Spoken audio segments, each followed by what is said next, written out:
Hello everyone, this is Sam from the Casual Watch Review channel. I am experimenting with doing a podcast, which I think I'm going to stick with the name of Casual Watch Talk.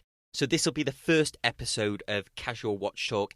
If you're not familiar with me and my YouTube channel, I run a watch review YouTube channel called the Casual Watch Reviewer.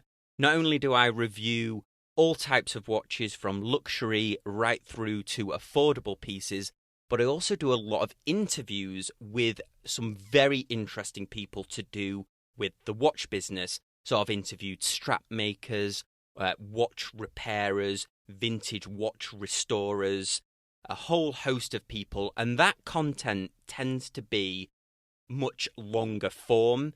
And I struggle to get the YouTube videos sometimes less than 20 minutes because on YouTube you tend to find that people watch a lot. They won't watch one that's over 20 minutes. So I struggle because there's a lot of great content in there. So I had a couple of viewers and people suggest to me, why don't I do a podcast? So this is a very long intro to that, but this is going to be our experiment for the first Casual Watch Reviewer podcast.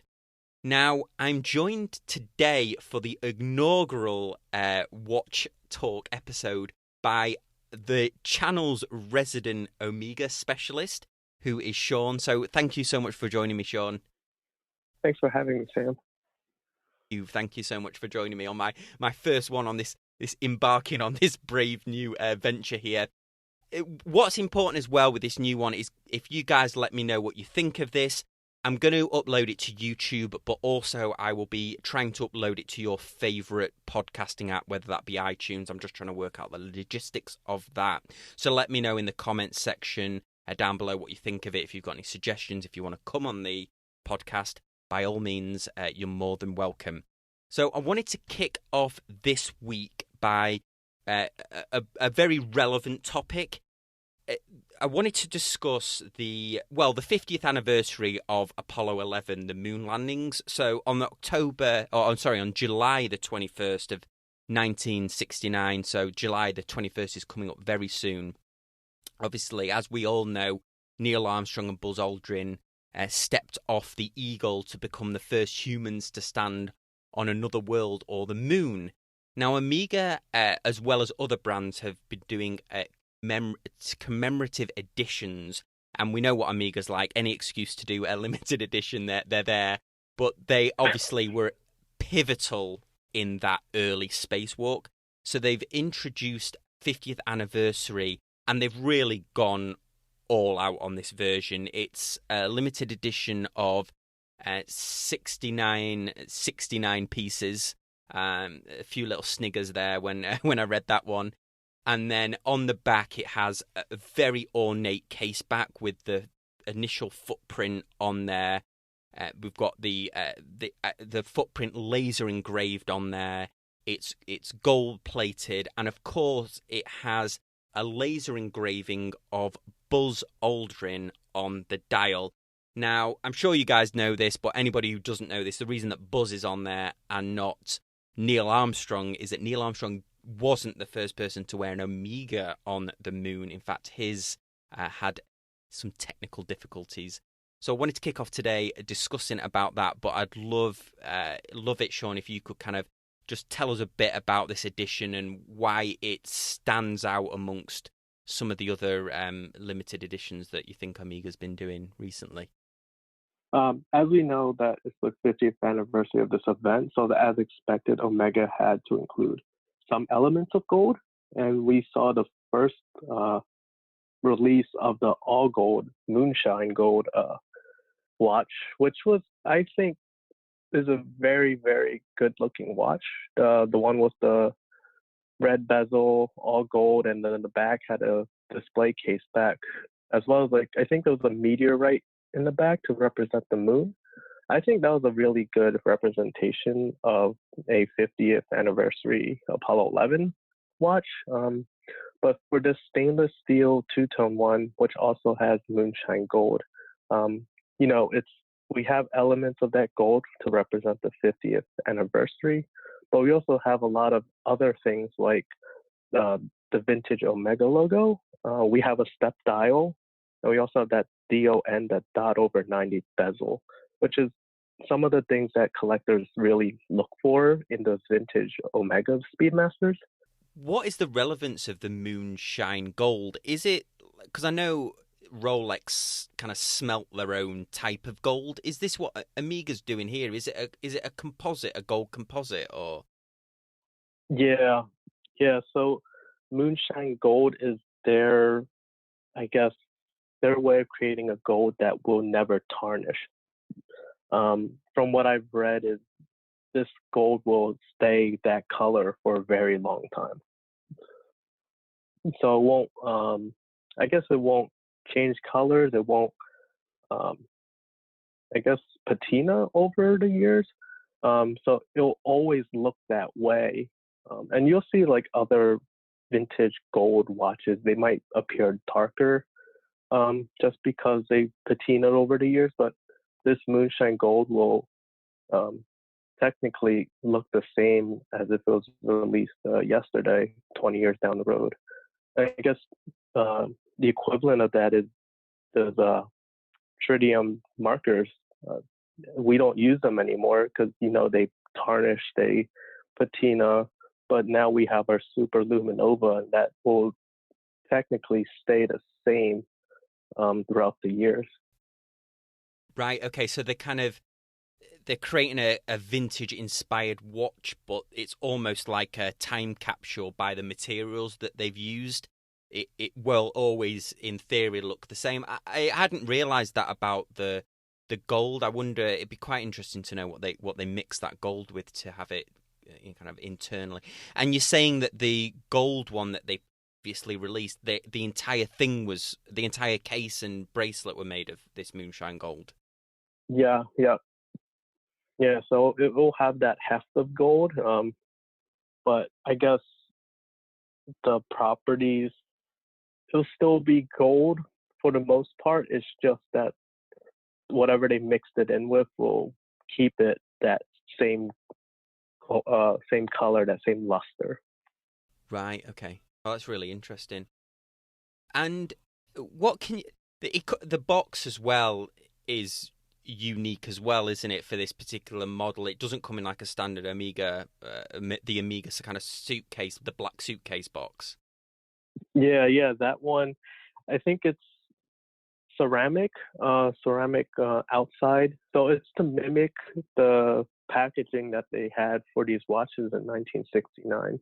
It's like a little box with a crater, like I guess the moon around it.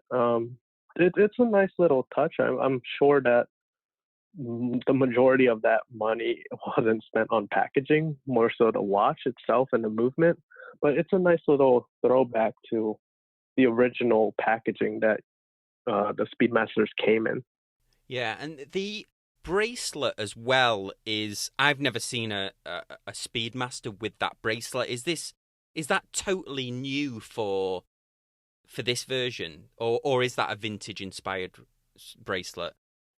Yeah, the gold one, I believe that matches with that specific Speedmaster, just because those were only given to the astronauts, and of course President Nixon, who rejected it later.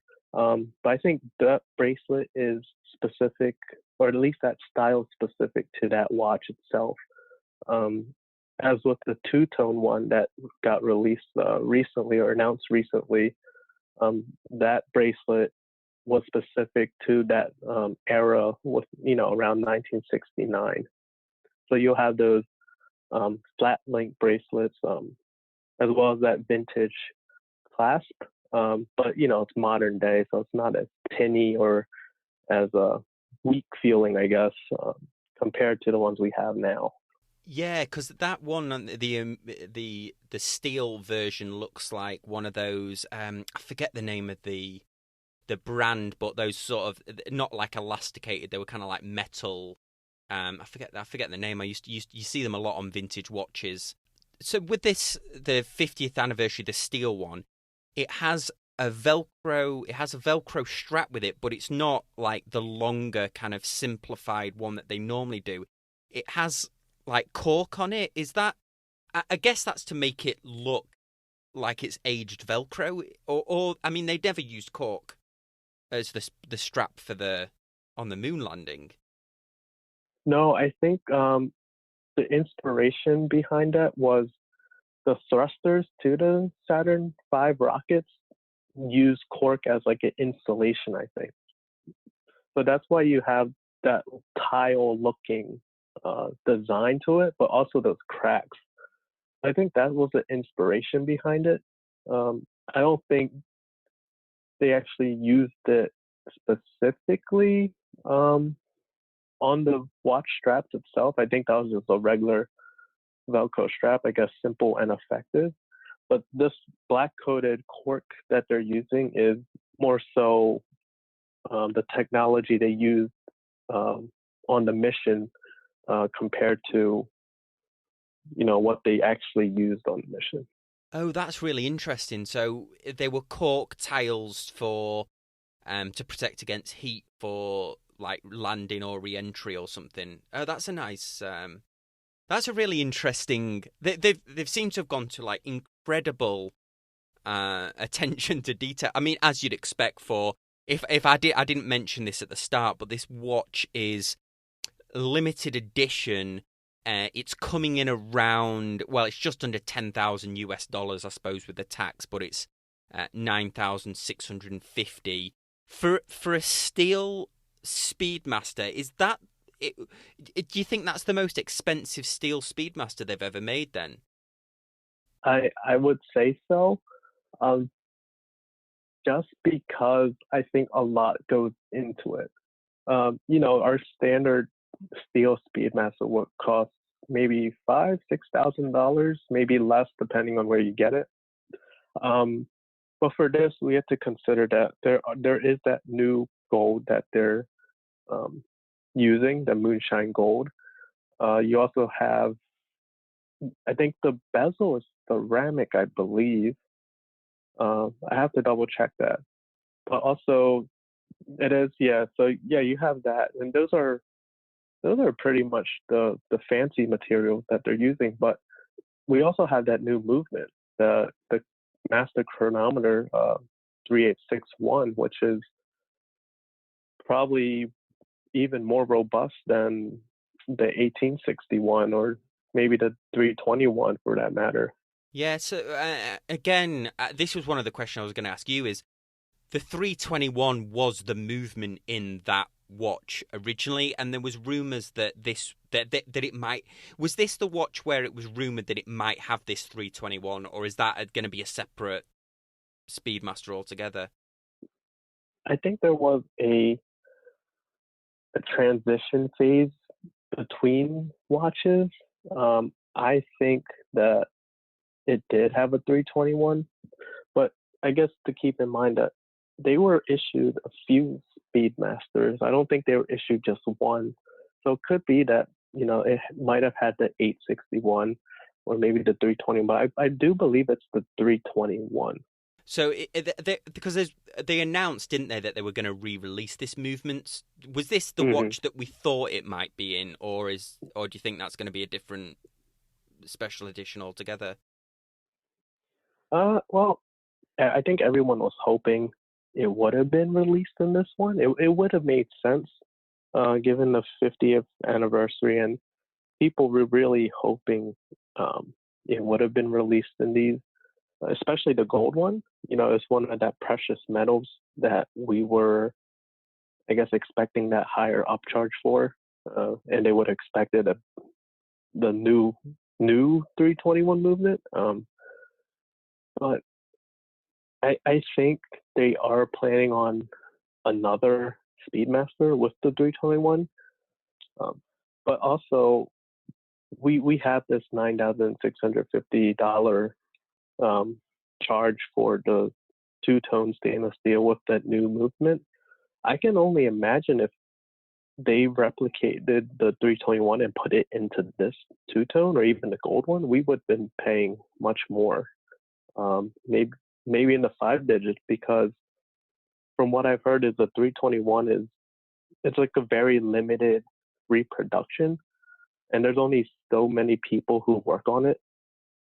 It's not like an assembly line. It's more of like people in a room working on the movement the whole day. Oh, similar to like Grand Seiko or something like that, where they have a specialist Yeah, artisan that's kind of literally works on that. That's really interesting.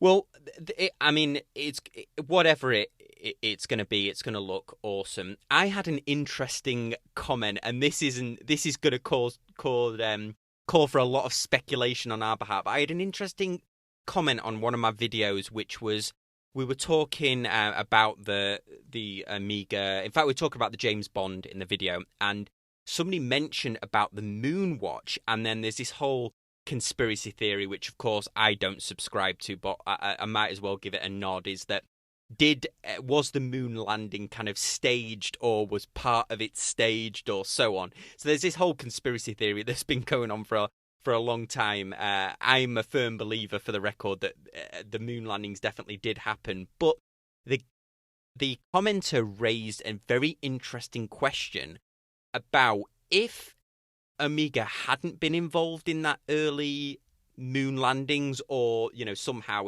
it found out that it was some kind of it's conspiracy all along, would Omega still be around if they didn't have that association with NASA? Would the Speedmaster still be a popular model when it was a racing watch? As far as I know, it wasn't there wasn't a particular racing driver that it was ever particularly associated with, like a famous racing driver, perhaps like the Paul Newman is, or, you could argue, Paul Newman was a famous race driver or not. Steve McQueen, who certainly played a famous race driver, he's obviously associated with Tag, even though he was more often seen with Hanhart models. I know this is probably going to a bit of debate on our behalf here, but what do you think on that? Do you think Omega would still be around if it didn't have that space association? Do you think the Speedmaster in particular would still exist? I think it would, just because we already know that Omega can create limited editions out of practically any watch in their catalog. But just to harken back to that, you mentioned racing watches. I know that Michael Schumacher had those automatic lines, right? But those are just automatics. Some collectors don't necessarily consider them within the Speedmasters. Like, they segregate them between the Speedmaster Pro and the Speedmaster Automatics. But for the Pros, at least, I think it still would exist, just because we know there are several models that aren't moon related. I think the most recent limited editions are moon inspired, NASA inspired, but we also have those racing watches with the racing dials, those checkered racing dials. We also had the Ultraman that got released recently. That I guess I wouldn't consider that a space watch, just because it was inspired by a Japanese TV show. But I think it wouldn't. I don't think the Speedmaster would be as popular, because not many of us are into racing to even want to get a racing watch. Like, I wouldn't get a Tag Heuer just because I don't watch racing, or I'm not into racing. One of the main reasons I did get a Speedmaster because I was into space. But I guess their sales wouldn't be as large, but they have other watches to sell for that. Yeah, it's interesting to think about, isn't it? Because the moon landings that 1969 made the Speedmaster, arguably made it worldwide famous, and then of course the 70s was that just absolute carnage in terms of the quartz crisis. Brands small and large being decimated. I mean, you could argue that the American watchmaking almost died. I mean, they were they were a huge player. If you think of the US brands that died at that time, Hamilton, notably on there, even Swiss brands, Universal Genève and so on. You wonder whether they would have weathered the storm if they hadn't had this moon watch. But having said that, by that time, the Seamaster was a very popular line. The Seamaster, arguably, a dress watch that was, marine capable to rival, probably was one of the main rivals to the Rolex kind of oyster case at the time. So yeah, it's a very interesting comment on that. And if anybody else has got an idea on that, leave it in the comment section down below. Let us know what you think, whether you think Omega would still be around if they hadn't necessarily had that moon or that NASA association with it. And then, of course, it's rightful to say, before we finish off this little segment around the moon watch, that we've seen noticeable watches go to auction. We've seen Paul Newman's Rolex Daytona just explode at $17 million. We've seen watches from Elvis. We've seen even watches from Colonel Sanders that have gone of KFC fame go to auction.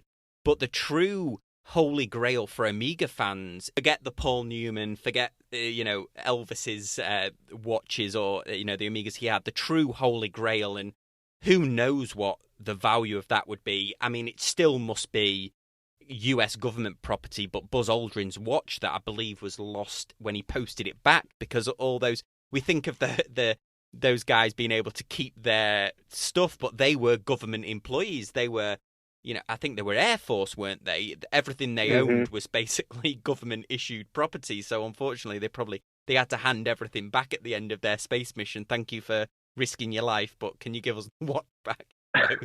Okay, so let us know in the comment section down below what you guys think of these stories. A couple of things just to wrap up here. First of all, I thought we'd do a little section about what is our watch obsession for this week. And mine has been, I've just received it in the post today, is a Christopher Ward watch. I've never had a Christopher Ward watch before, which is weird because, obviously I'm from the UK. It seems to be pretty cool. I got a Christopher Ward C65, so I've just filmed the unboxing. So that's kind of been a bit of a watch obsession for me. Sean, have you had a watch obsession this week? Or have we already been talking about it? Well, surprisingly, the 50th stainless two-tone Apollo 11 isn't what I've been thinking about this whole week. Oh. What I have been thinking about was also announced during that Swatch Time to Move, which is the Diver 300 meter, which is the white dial with the black bezel. I think that would match perfectly with my Alaska project. And I think before then, I really liked the silver dial that they released. But I feel like this one might be the one. Yeah, that's the first time, when you sent me that picture, that's the first time I'd seen this. So for anyone that's not familiar with this is one of the new Seamaster 300s, the line made famous by James Bond, I suppose. And it's just had a fantastic refresh. It was a watch that never appealed to me before, but this new refresh with that like ceramic dial just looks awesome. And they had the grey version, the black dial, a blue version, but they've come out with a white version. I agree with you. Are the hands grey on it? The hands, they're actually black. Oh wow! Yeah, the hands are black. I think they might be coated in maybe ceramic coating, but it is black, so it does present a nice contrast. So it's really, really legible. Yeah, and the only one I can think of that was similar was that Commander Bond, but I think you'd have to be really into James Bond. That was a very specific James Bond limited edition, wasn't it? Was it called the Commander Bond or? Yeah, that had like the white dial, the red and blue bezel. That was a pretty wild one. I saw it in person. For the price, it came with a NATO and a bracelet, and I think it was a good value. It's just the colors. Like, would you wear this outside every day, or is it very specific to a certain outfit or a collection? Yeah, I agree. Okay, guys, well, that was the end of the show. Before we finish off, two things. I thought we'd try and finish each watch episode with a joke. So, and honestly, there's slim pickings for watch-related jokes. I found one that's to do with alarm clock. So here we go. I used to have a friend who kept changing the sound that his alarm clock made. I wonder what he's getting up to now. I had to laugh at my own joke there. That was pretty bad. And then terrible. Yeah, and then of course a big thanks to this show's sponsor, which is you guys that are listening to this. You are helping this podcast by listening. If you've listened all the way to the end, thank you very much. Let us know what you think. If you like this kind of format from me, I'll still be doing the YouTube stuff. A big thanks to Sean. Thank you so much for joining me on this inaugural episode. Thank you. Thanks for listening, guys, and hopefully see you next time on the Casual Watch YouTube channel or the Casual Watch Talk podcast. Thanks, guys. Bye.